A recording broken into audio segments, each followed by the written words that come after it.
Dołącz do drużyny ambasadorów bezpieczeństwa. Nowy sąsiad rodziny ambasadorów bezpieczeństwa, pan Jerzy, zaprosił ją na grilla, chcąc w ten sposób podziękować za porady związane z bezpieczeństwem na przejazdach kolejowo-drogowych. Zuzia i Kajtek poznali na grillu syna pana Jerzego, Wojtka, z którym od razu się polubili. Zabawa była fantastyczna, a prawdziwą gwiazdą imprezy był Azor. Najważniejsze było jednak to, że pan Jerzy nie zapomniał tego, czego się nauczył dzięki naszej rodzinie. Jeszcze raz dziękuję Państwu za przypomnienie mi zasad bezpieczeństwa na przejazdach kolejowo-drogowych. Nie ma sprawy. Mamy nadzieję, że będzie się pan do nich stosował. Oczywiście, że tak. Będę je także przekazywał innym osobom. No proszę, będziemy mieli nowego ambasadora bezpieczeństwa. Na to wygląda. Czyli gramy w jednej drużynie. Pan Jerzy to zawodowy kierowca ciężarówki. Następnego dnia po grillu okazało się jednak, że jeszcze nie możemy go nazywać ambasadorem bezpieczeństwa. Na szczęście obok niego w ciężarówce siedział Wojtek, który dowiedział się od Zuzi i Kajtka bardzo wiele na temat zasad bezpieczeństwa na przejazdach kolejowo-drogowych. Tato, minęliśmy znak ograniczenia prędkości do 50 km na godzinę, a ty jedziesz prawie 70. Faktycznie, tyle że wiesz, ja jestem zawodowcem i wiem, kiedy trzeba zwolnić. Tato, ograniczenia prędkości dotyczą wszystkich kierowców. Gdyby wszyscy mówili to, co ty, na drogach byłoby bardzo niebezpiecznie. Masz rację, zwolnię. Jestem ciekawy, czy wiesz, które znaki znajdują się na przejazdach kolejowo-drogowych. Ho, czyżbyś chciał mnie przepytać? Myślałem, że to ja będę cię dzisiaj odpytywał z matematyki. To dopiero w domu, tato. Na razie jesteśmy w trasie. Okej, ten znak na przykład oznacza, że zbliżamy się do przejazdu kolejowo-drogowego z zaporami, czyli z rogatkami. Z kolei te słupki oznaczają, że zbliżamy się do przejazdu. Im mniej czerwonych pasków na słupku, tym bliżej do torów. Jestem pod wrażeniem, tato. Naprawdę znasz te znaki. Pewnie, że znam. A wiesz, jaką funkcję pełni ten sygnalizator z 2 światłami? Kurczę, Zuzia z Kajtkiem mi chyba o tym mówili, ale nie pamiętam. Gdyby światła sygnalizatora zaczęły migać, musiałbym się natychmiast przed nim zatrzymać. I to nawet w przypadku, gdyby rogatki na przejeździe nie zostały jeszcze opuszczone. Teraz rozumiem.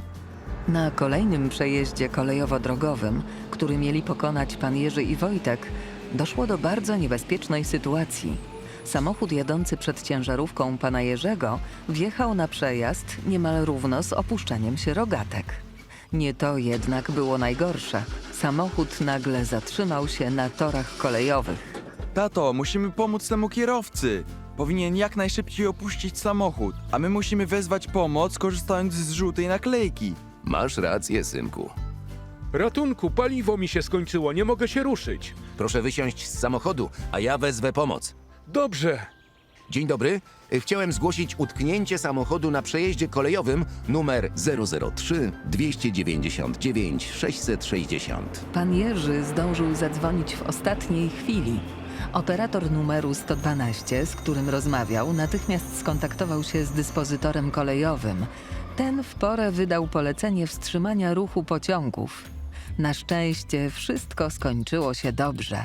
Rety, byłem pewien, że wystarczy mi paliwa, żeby dojechać na stację benzynową, a tu coś takiego. Ten pociąg zdążył zatrzymać się w ostatniej chwili przed moim samochodem. Miał pan naprawdę dużo szczęścia. Kiedy maszynista rozpoczyna hamowanie, pociąg może zatrzymać się dopiero 1300 metrów dalej. Faktycznie, dziękuję panu za szybką reakcję i wezwanie pomocy. Nie ma sprawy. Robiłem, co musiałem. Twój tata to bohater. Raczej ambasador bezpieczeństwa.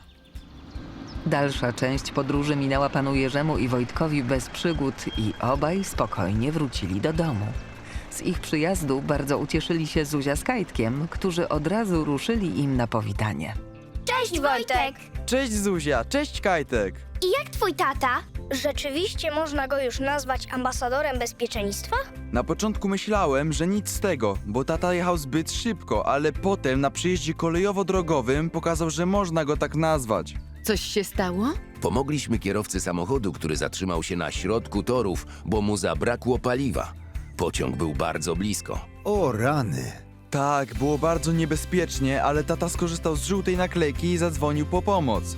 pociąg zdążył zahamować prawie w ostatniej chwili. Czyli co, mamo? Możemy mianować pana Jerzego ambasadorem bezpieczeństwa? Jasne, że tak. Nie tylko zresztą pana Jerzego, Wojtka też. Patrz, synku, zostaliśmy ambasadorami bezpieczeństwa. Ale czad! W pełni na to zasłużyliście. Kampania Bezpieczny Przejazd jest realizowana przez PKP Polskie Linie Kolejowe SA.